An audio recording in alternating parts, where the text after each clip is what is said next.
शहर की दौड़ धूप से दूर गांव का माहौल ही नहीं, वहां के लोग भी निराले होते हैं।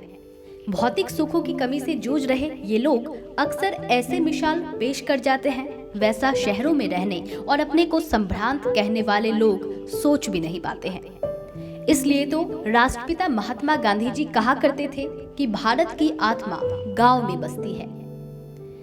आज हम आपको महात्मा गांधी के सपनों को साकार करती एक ऐसे गांव की कहानी बताएंगे जो कभी सूखे की समस्या से जूझ रहा था। आज वह गांव देश दुनिया की कौतूहल का विषय बन चुका है। लोग उस गांव का उदाहरण देते नहीं थकते हैं। राजस्थान के राजसमंद जिले में अवस्थित पिपलांत्री गांव में पहुंचने के बाद आपके मुंह से खुद ब खुद निकल जाएगा, गांव हो तो ऐसा। यहाँ की खूबियां आप गिनते रह जाएंगे। मार्बल खदानों से घिरा करीब 2000 से ज्यादा आबादी वाले इस गांव के लोगों को पानी की किल्लत से दो चार होना पड़ता था। पानी मानो पाताल में चला गया था, लेकिन अब दूर दूर तक पेड़ हैं। हरियाली इतनी कि आसमान से इसरो की टीम को यह इलाका अलग ही नजर आया था। अब रोज यहाँ भारत के किसी न किसी कोने से पर्यटक, शोधकर्ता, ग्रामीण चले आते हैं।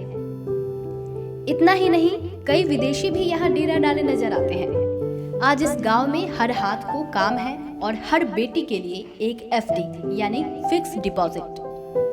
राजसमंद शहर से करीब 15 किलोमीटर दूर बसा पिपलांत्री गांव देश ही नहीं दुनिया के लिए एक निर्मल ग्राम, स्वजल ग्राम, आदर्श ग्राम, राखी गांव और अब पर्यटक ग्राम बन गया है। राजस्थान के कक्षा 7 व 8 की सरकारी पुस्तकों के अलावे असम और पश्चिम बंगाल में पिपलांत्री को पाठ के रूप में पढ़ाया जा रहा है, तो डेनमार्क के प्राइमरी स्कूलों में इसके उदाहरण दिए जाते हैं। पिपलांत्री में बेटियों के जन्म पर 111 पौधे लगाए जाते हैं। इस तरह लाखों पौधों का एक कन्या उपवन बन चुका है, जो गांव की सुंदरता में 4 चांद लगा रहे हैं। वहीं गांव के किसी भी व्यक्ति के स्वर्गवास होने पर उनकी स्मृति में न्यूनतम 11 पौधे लगवाए जाते हैं। गांव के ही कुछ परिवारों ने 500 पौधे रोपकर नियमित सिंचाई और सुरक्षा की व्यवस्था तक संभाल रखी है। गांव की लड़कियां हर साल अपने भाई के साथ साथ इन पौधों को भी राखी बांधती हैं और उसके रक्षा का संकल्प लेती हैं। यह पर्व रक्षाबंधन से ठीक एक दिन पहले मनाया जाता है।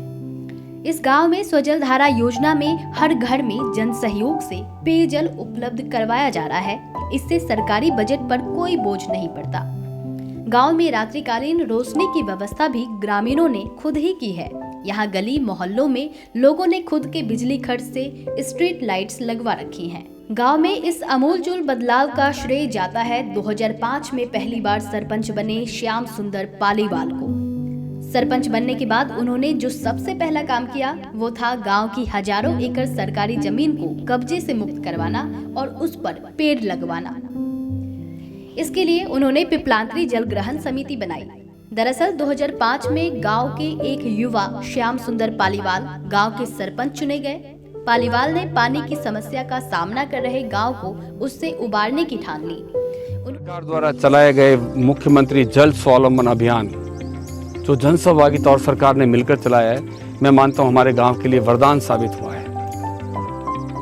गांव का वन्य जीव बचा है, गांव में हरियाली वापस लौटी है, गांव में किसान के कुएं पर पानी हुआ है और गांव का जो जल स्तर बहुत नीचे था वो वापस ऊपर आया है और गांव में खुशहाली लौटी है। मैंने मेरे जीवन में इतनी अच्छी योजना नहीं देखी। मैं माननीय मुख्यमंत्री जी का धन्यवाद ज्ञापित करता हूं कि उन्होंने मुख्यमंत्री जल स्वावलंबन अभियान हमारे गांव को दिया है। पहले यहाँ पीने के लिए पानी बहुत गहरा था, खारी था और खेती के लिए तो पानी था ही नहीं। मुख्यमंत्री जी की जल स्वावलंबन योजना है, उससे हमारे गांव को विशेष फायदा हुआ। अब उस योजना के तहत उसमें पानी का स्तर भी चढ़ा और आज जून के महीने में भी यहाँ पानी दिखाई दे रहा है। जानवरों को पीने को मिलता है, खेती के लिए मिलता है। पहले ये सब सुविधा नहीं थी। ये सब उन मुख्यमंत्री जी की देन है।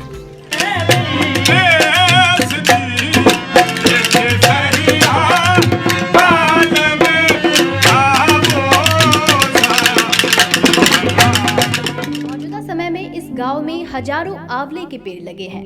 एलोवेरा और आंवला पौधों के कॉमर्शियल इस्तेमाल से गांव विकास की नई ऊंचाइयों को छू रहा है। हर घर में नल का स्वच्छ जल मिल रहा है। आज इस गांव की कामयाबी दुनिया भर के मंच पर गर्व के साथ सुनाई जाती है। मौजूदा समय में इस गांव के हर व्यक्ति के पास रोजगार है। गांव को जल, जमीन और जंगल और बेटियां बचाने के लिए उन्हें कई सम्मान मिल चुके हैं। वर्ष 2009 में इस गांव को तत्कालीन राष्ट्रपति APJ अब्दुल कलाम स्वच्छता के लिए पुरस्कृत कर चुके हैं। कौन बनेगा करोड़पति 11 के कर्मवीर स्पेशल एपिसोड में पिपलांतरी ग्राम पंचायत के पूर्व सरपंच और गांव की तस्वीर बदलने वाले श्याम सुंदर पालीवाल हॉट सीट पर बैठ चुके हैं। प्रधानमंत्री मोदी, राजस्थान की पूर्व मुख्यमंत्री वसुंधरा राजे और अक्षय कुमार जैसे लोग गांव और पूर्व सरपंच पालीवाल की तारीफ कर चुके हैं। कहानी का सारांश यह है कि मौजूद संसाधनों के योजनाबद्ध उपयोग से किसी भी गांव या क्षेत्र की तकदीर बदली जा सकती है।